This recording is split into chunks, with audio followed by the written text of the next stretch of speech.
Welcome to today's episode of the Business of Feedback. I'm Bandy, CMO here at Alchemer, and if you've joined us before, you probably recognize Ryan Tamminga, who runs our product and customer success organization. And today we're going to talk about all things CX and AI. Hopefully folks aren't tired of AI. It's changing every day, continues to be a hot topic, and I know our customers certainly aren't tired of it and are asking for advice, suggestions, how they should be thinking about it. And Ryan, I know you spend a lot of time in this space. So let's start maybe with how are you, or what are you sharing with customers on how they should be thinking about feedback, insights, customer experience, and the world of AI? I think the first thing is we've got to quickly move beyond AI as hype and AI to practical reality. And I think the thing that's making people tired about the conversation around AI is that the tangible expectations of what they can do are really hard to communicate. And I think people are kind of tired of being told there's an answer to a problem, but they can't see what it looks like. And so I think the first thing that I talk about with our customers all the time in our market is how do we start to practically deploy AI solutions that lead to an outcome that are easy for people to understand. The pragmatic approach to implementing AI, our Pulse product is a good example of that, but just starting to let people see how it works will get them to start to understand conceptually how more of the kind of broader, more complicated applications of AI will come to life, which will re-engage everybody, I think. Yeah. I mean, I think it's hard, right? Because I'll use my role, right? And I think that's similar for a lot of CX practitioners. There are ways that I'm thinking about how do I use AI in my job to do my work better, and how do I use what's in the tools that I have, right? What are my vendors bringing to me? But I also have to think about, well, what's Alchemer doing as a business, right? So what's my company doing around AI? Where is my company headed? And how do I support those initiatives within my job function? So maybe let's start with what is the kind of foundational things that customer experience practitioners, marketers, whoever's using the Alchemer product today, how should they be thinking about AI and creating a solid foundation?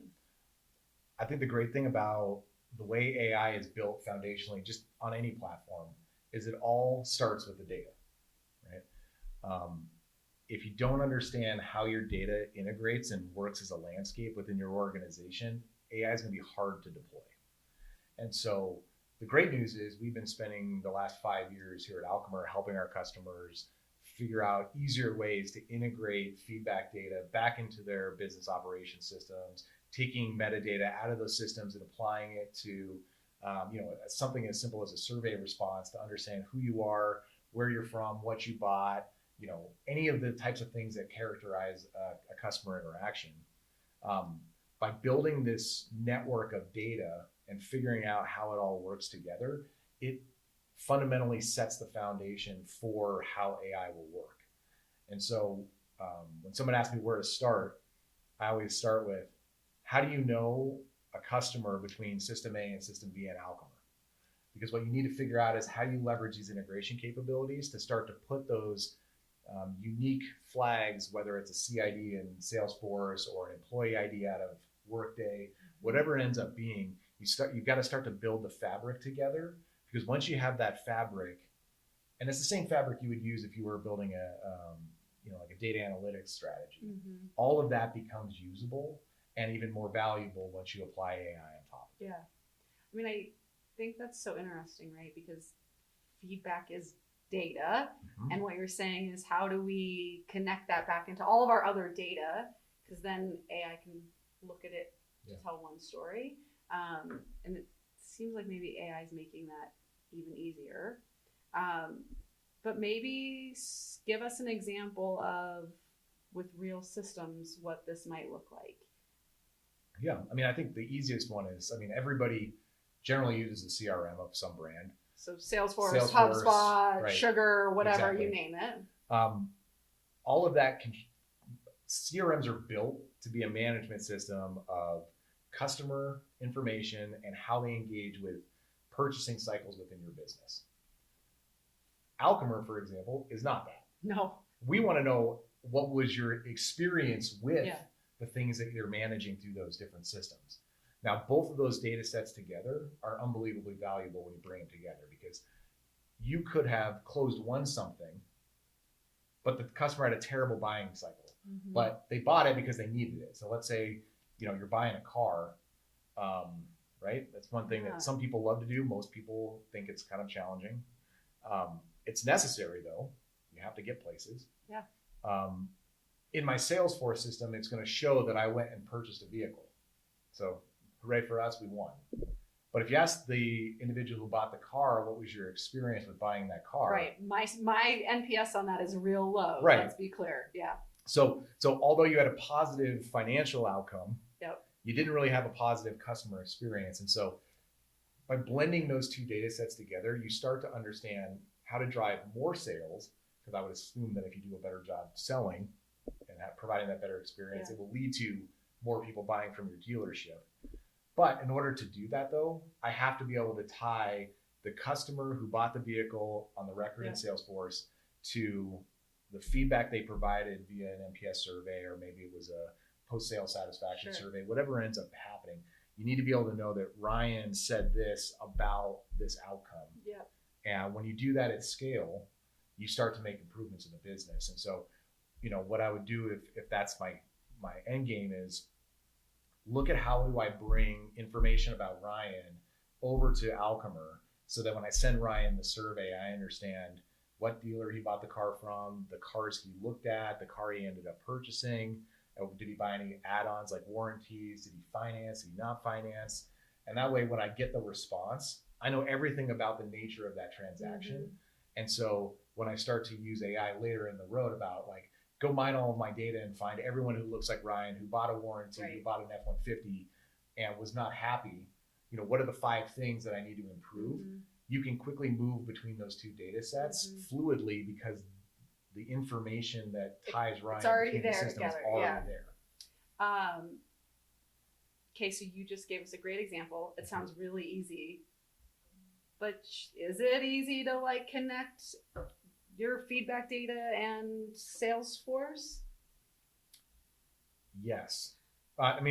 It's yes and no. It's one of those things where we try to make it really easy within our product, right? All of the integrations that we've launched over the last couple of years are all system and use case based. You don't have to have IT administrators setting it up. You don't have to go code against an API. It's all out of the box. So that aspect of it, yes, it's not hard because it's all there. My question was a little bit leading in that you started this off by saying the way people, feel better about AI, right? How we get out of this cycle is understanding what exists and what's practical and how to use it. And this exists and it's easy to use. I think the thing that I learned when I was with Accenture forever is that back in 2010-ish, right? Everybody was always talking about big data transformation. And that big data was going to come in and was going to transform the way that people engaged in their business and engaged in customer interactions and things like that. And that has been 100% true. I think the people that are most successful in their roles embrace the fact that you have to have an understanding of the data that's driving the operation that you work in or you're responsible for. And so through the curiosity of understanding how do I match Ryan in this system with Ryan in this system, the more curious you are and the more accountability you take in terms of understanding how the data strategy informs how you come to work, the easier it's going to be for you to take advantage of capabilities like integrations, like AI, like agentic when we get there. But again, I think it's kind of that workforce transformation is something that I think about all the time as we think towards, updating AI in our product. What do we need to do to support our customers to adopt it? And I think everybody should take a serious look at how your IT organizations or CIOs are starting to structure the future of how those organizations are using data, and be curious about it, because the more control you have over how all this stuff fits together, the more value you're going to get out of all of these capabilities, because you're going to lose control a little bit over who's doing the work. Right. But if you're confident in how it's engaging in the data where it's performing the work, you know that it's going to lead to a positive outcome. Yeah. All right. So step one, if I'm in the world of feedback collection today, and I want to prepare for this AI future now and in the future, my step one is to understand my organization's data structure, and step two, start connecting my feedback data into other systems that in a way that aligns with that data structure. And I think for a long time there's been kind of a mythology that survey data is just survey data, right? Like, I'm going to survey someone, they're going to tell me an answer, and it's going to be in the time frame of the context of the response, it's valuable. What we need people to shift the mindset from is, it's not just survey data. This data is actually an asset to a business, but it becomes an asset to the business when it's combined with all the operational factors that drive those types of interactions. And so I think the more confident that we as an industry, or we as CX practitioners, can talk about the data we're collecting, not as a one-time event or a long-running survey that matters in moments, but as a data asset, the same way you would talk about POS data as an asset, or all of your invoicing data as an asset, or all your employee data as an asset, right? Like, feedback data needs to become an asset within your enterprise data strategy. And the more value you provide in the context of that, the easier it's going to be for people to partner with you to figure out how to make it more integrated within that data strategy. I love that. I want to talk more about feedback as a data asset, but let's transition to other things that customer experience folks could do today, because everything in the world of AI right now is, how can I use it to be more efficient? How can I save time? How can I unlock something, right? An insight. How can I automate something that is manual to me? So talk about, if I'm dealing with feedback today, where should I be looking to use AI? Again, I think AI has become such a broad definition that, like, AI can mean anything from ChatGPT and asking, can you convert this pounds to this kilogram, all the way to self-flying spaceships. And so I think understanding the problems that you're trying to solve, and then finding the tools that solve those problems, if they happen to have AI involved, understand how the AI works within that application. But you're starting from a business problem, not starting from a technology looking for the problem. That's the first thing. There's lots of AI technologies that have been in our space for a couple of years now that are really proven and work really, really well. A great example of that would be our Pulse product, right? You can put open text into that product at an unbelievable scale, and the accuracy in which it's tagging not only themes, but also the sentiment related to it continues to become more and more nuanced and detailed. I mean, we had an example the other day where there's a car brand called Seat, and somebody was talking about, was the seat in the Seat good? And the tool understands the difference between the brand name of Seat and what a seat is. And I think if you asked it 5 years ago, wouldn't know the difference, because seat and Seat are spelled the same. Well, relatively the same. So I think we're getting closer now where the tools get better and better, and you can depend on the accuracy of them. And it's no longer a technology trying to prove its capability, but it's a technology that now should become a standard in the way you think about engaging in this type of data. So I think that's one, is start to find these technologies. Again, the core business problem is, I've got an open text question that's providing a lot of rich, valuable, not only insight, but also emotion. How do I get after that without having to deploy a lot of resource and energy behind it? And how do I do it with the right pace, where all of that context still becomes relevant quickly? Leverage a product like Pulse that's proven to do that. And then, there are LLMs and there are AI that sit behind the tool to make all of that stuff work. But it's solving a specific business problem that you're trying to go engage with.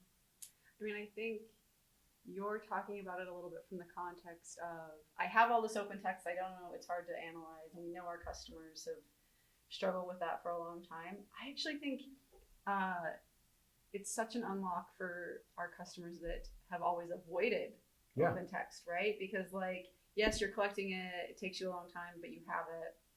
This will speed it up, the efficiency thing. But if you've just always avoided it because you're like, man, I can't deal with 10,000 open text responses, I'm just not going to ask, right? Like, this gives you a whole new way to think about survey design and what you're doing.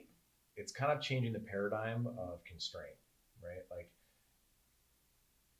if before you couldn't do that because you didn't have the time or the resource to do that, you're forced to think about other alternatives that live in this world of constraint. And so if you take the bands of the constraint off, the creativity and curiosity that's going to come from that is going to be huge, right? So if I don't have to worry about the volume anymore, I can spend all my time worrying about what do I do with the outcome.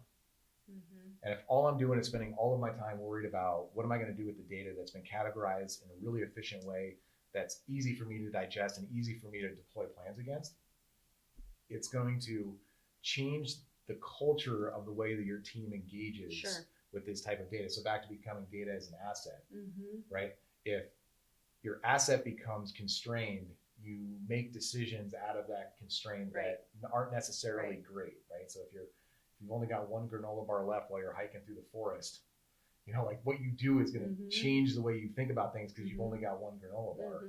But if you don't have to worry about that anymore, you're going to go explore the forest. And I think that is the thing that's going to be the unlock for a lot of our CX teams as AI starts to become adopted in a more kind of mainstream way, is that taking the handcuffs off of the way we used to operate will make, again, not only the data an asset, but our teams much more valuable to the organization because they'll be able to see deeper and wider and outside of just the thing that they were focusing on before. I know, you know, one of the things we can talk about a little bit later is like everybody always comes with a perspective on a problem. So if I'm in contact center or I'm in marketing or I'm in sales operations or rev operations, you know, I'm looking at it through the purview of what do I need to do with this customer data. So back to the dealership example, if I'm in charge of selling the vehicles and the salespeople, I'm going to look at all of that feedback to improve my training to make my sales reps more effective when they're talking to people and make sure they're trained on the things that customers care about the vehicles. Now, if Ryan said everything was great except I don't understand your warranty programs, the salesperson is going to go, that's actually a finance problem, right? So I'm not really worried about how we're communicating warranties because my team just says you should buy a warranty. But if I can open up the aperture a little bit more because I'm not always just worried about reading for one thing, I can actually become a better partner to the business and a better steward of this data by showing up to my finance department and saying, hey, here's 15 comments about why people don't understand warranties and how we should change our messaging to better position them for selling. Because they indicated they wanted one because they may have had a bad experience in the past, but they didn't complete the sale because they didn't understand how that was going to meet their need. I love that example. You kind of hinted that maybe we'd go in another direction. So let's go there. So we kind of just covered ways CX practitioners could start using AI in their jobs today to be more efficient, to unlock new insights, right? To continue to turn that data into more of a business asset. And I think, you know, nuanced in there, also add value to other departments and probably expand the value that they themselves are bringing to the business, which is always great. So let's maybe talk a little bit about now the future. And I think when you talk about AI and the future, it's a really interesting thing because this is all moving so fast, right? And so the future could be a couple months from now. It could be 5 years from now, which I think is hard to predict. But like, tell us what you think CX practitioners should be thinking about for the future, or where you think AI and CX is headed. I think the first thing is it's moving so fast. It really is. I mean, like I know a lot of people talk about that as like AI is moving at a pace that's accelerating, and I agree. I mean, I think I saw something this morning that somebody built in a day that like was really surprising and cool. Mm-hmm. It wasn't available 6 months ago. Yeah. And so I think first and foremost, getting your hands around like what are these new technologies and what do they mean? Like definitionally, what do they mean? Like what does agentic mean? Mm-hmm. Right? To me, agentic is as simple as using AI to perform tasks that could be done by people that are complicated, require some complicated logic, maybe multiple systems involved in it, but doing it at a pace and a scale that a person can't do, right? So let's say you have a problem with duplicated contact records in Salesforce. There's a lot of tools you could buy to do that. There's people you could deploy to do that. You could also deploy an agent to go in and delete them all because you would tell somebody to go do it that way and they would go perform some logic, right? Support's a great example where we're seeing a huge push with kind of pre-populating support answers based on an agent going and reading technical documentation, pre-populating a case. Someone still needs to go read it and make sure it's valid before they send it out. But there's an acceleration of how you could respond and you take a big chunk of the work out of somebody because it's already being done. So I think really understanding like what are these technologies used for and how you deploy them is interesting. And I think just being again curious and doing some research and reading about some of the use cases that are coming out of some of the really big agentic players like Salesforce or ServiceNow, you know, they try to make it simple for people to understand and really start to like dip your toes into the complexity that can unfold in front of you in those spaces is the first thing. But I think the next thing is, again, what's going to be really cool, and we're starting to see it in the products we're building, is if you've got a question from someone in the business about what's going on, what an agentic data analytical model can go do is you just ask the data set the question and it's going to return the answer. So if I wanted to know, you know, what product line is driving the most amount of negative sentiment when it comes to returns in California, right? All that data exists in your data set. Now these tools are going to go find all of that and just return it. So instead of having to go build dashboards and monitor and look for trends and wait for the bar to move up and down, and then when it does, you go double click into it to go figure this out, you can be so much more intentional about what you're trying to go sort out. Even when something could be as ambiguous as, do I have a problem with returns? Right? Start there and it will say, yes, here's where we're seeing negative sentiment trends of returns. Here's all of the product lines. Here's all of the locations. Here's all of the buying channels where we're seeing these problems. Where do you want to double click? Yeah. Right. So it's almost like you have your own data analysts at your fingertips to go do this work. And again, I think from a curiosity perspective and opening up the aperture, you don't have to focus on a specific problem that you think is the problem. You can let the data tell you what the problem is because you have these tools to help you unlock it. I mean, you've taken us full circle, right? Because this is kind of where we started with, hey, your foundation that you need to be preparing for is getting all of your feedback data connected to your other systems so it can all live together. So now you could query all of that, right? I mean, if we've all had these questions, right? Like,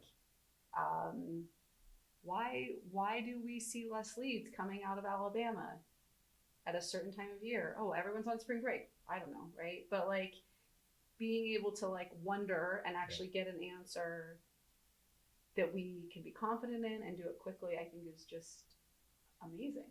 Totally. And so again, it goes back to how do you set the foundation for this? Yeah. Right? It's, you know, if you think about it from your customer's perspective, when you go buy something, I'm a customer, I'm walking into a store, I'm looking for a specific product and I'm going to go buy it. Now, from the business side of it, there's a whole bunch of operations that are involved in how you get that customer in the store, the right location, somebody puts the right product on the right shelf with the right SKU, somebody's there to check you out, to, you know, take your money, make sure you're happy, send you a survey afterwards to make your, you know, make sure you're happy with the thing that. So the customer journey inward is very straightforward, but the complexity of orchestration of what that process looks like could be multi-departmental, it could be different business lines, it could be very complicated. That's where that merge of operational data and feedback data and tying things back to kind of the core data schema is so important, because again, if you're trying to solve for something that's going on in the customer journey, that doesn't always necessarily translate to how the operation is set up to support it. What you want to be able to do is start to look at it holistically and then filter it back down to where it matters. So integrating your data, building the right data sets up, having the right data architecture and strategy is so important to facilitating the power that can get unlocked with some of these more advanced tools. I love that. And it keeps sort of bringing me back to a conversation on a previous episode. I chatted with Joe Oakley, who's our CFO, and he and I talked about how do CX practitioners align themselves with understanding the business's larger objectives, right? And why they do that is so that they can essentially prove the value of CX. And I think what you're talking about today ties into that so, I don't know, neatly, in that like it changes the types of conversations that I can engage in around my feedback results, right? Because suddenly those results are now connected across the entire business in a way that historically has been really complicated, I think, to try and demonstrate. Or you needed to be, I think, a very savvy strategic person with lots of access across the organization. And now suddenly you have the ability to go and tell this story, I think, making feedback data really such a highly valuable asset to the business. So I think, again, what this is going to unlock for CX practitioners is, how do you make yourself a valuable asset to the point where you're just as valuable as an FP&A partner or somebody else like that, or whatever it ends up being. But it's back to the example of, what product line is causing the most amount of negative sentiment when it comes to returns. Even if you got to the end game of, it's this pair of jeans that's sold in this distribution channel, and this is the reason why the pants, true to size isn't exactly what is labeled. Someone would go, well, let's go fix that because people are upset about it. Right. And then somebody will go, but why? Well, it's going to improve our customer experience. True. Well, why should we do that? Well, if we improve our customer experience, it's going to improve the business. Every CFO is going to go, and how much is that going to cost, and what's it going to do to the bottom line? And if you can connect your transactional and operational data to this feedback data appropriately, what you can say is, well, it resulted in 1,500 returns, which cost this much money. And so just from reducing returns, this is what our savings could be. And if our pants were true to size, we could go sell an additional 20% of the pairs. And then someone's going to go, that makes a ton of sense. You should go do that. Right.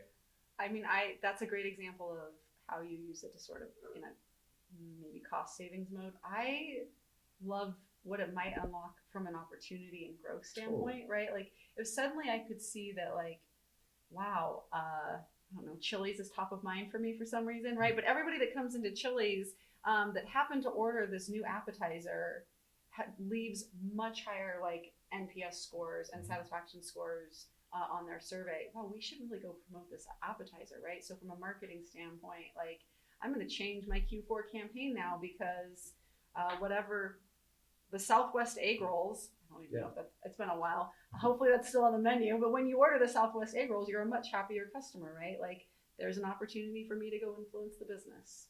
So if what I gave before was kind of a negative example of something that's bad with the business, you need to improve it for a positive result. I think, again, what the future of kind of agentic data and analytics and things can go do is, with a small set of emerging data, you can start to predict what's going to happen. And so if we flip it and say, what product lines within what geographies are driving, an increase in this percentage of sales, you don't have to actually, it may come back today and say none, but you can put a threshold on that and go, tell me when it's more than 5%. And then a week from now, you might get an email from Alchemer that says, hey, by the way, there's an emerging trend in Colorado. This jacket has increased in sales by 5% with positive sentiment. Mhm. Would you like to learn more? And you're Yeah. like, yeah, I would. And you're like, well, why? Oh, well, last year, last week at the X Games, Shaun White showed up with this jacket on, and all of a sudden people are starting to buy it. Right. So you should go double click and go market that. Yeah. Right. So what that's going to lead is like you're gonna catch a trend that's in flight, Yeah. that people are starting to react to in a small sample set, but it actually represents a greater population, and so you can expand those marketing opportunities. So I would call my CMO and say, Right. we're starting to see some traction within this jacket because of this, and this is what people are saying Mhm. about it. Could we go create a campaign that then goes target people who look like this? Yeah. And then there you go. Now you're selling jackets all over Right. the place. I mean, I can't wait to see who calls us first. Is it going to be Chili's about the egg rolls or Shaun White about the jacket? Because surely we're starting a trend after this episode. So we have talked about where things are headed in the future, right? And that really came back to we've got to connect our data to the business. Yep. So that all of that feedback becomes a really valuable business asset. Correct. And in the in-between, right, between that point and some more sort of agentic analysis, the recommendation of go use what's out there. So in our case, that's using our open text analysis product to understand all that feedback and find insights that maybe weren't clear before. And then, capitalizing on all the new analytics opportunities that are coming with AI.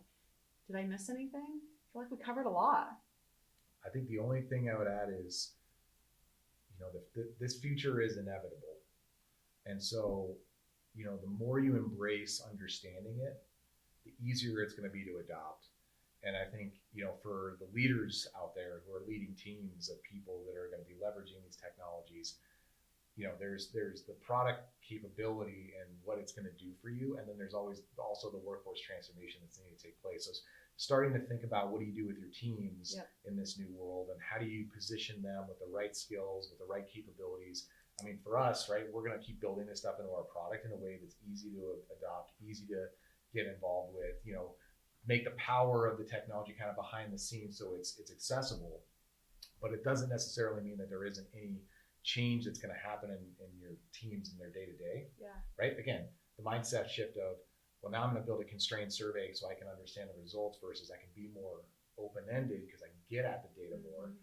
Just that cultural mind shift in your teams and starting to start those conversations today will enable you and your organizations to be really effective. So, while the technology is really cool and interesting, don't lose sight of the workforce transformation that's required to really accelerate with these capabilities. Love that. Yeah. I mean, the people and culture are key, right? Totally. Which then takes us into a whole nother area of how do you measure your employee experience, but we won't go there today. We'll save that for another episode of the Business of Feedback. So Ryan, thank you. Thank you for joining me today. Loved hearing your insights around how customer experience practitioners should be preparing for the future of AI and the steps you've laid out to get them there quickly. Thank you. No problem.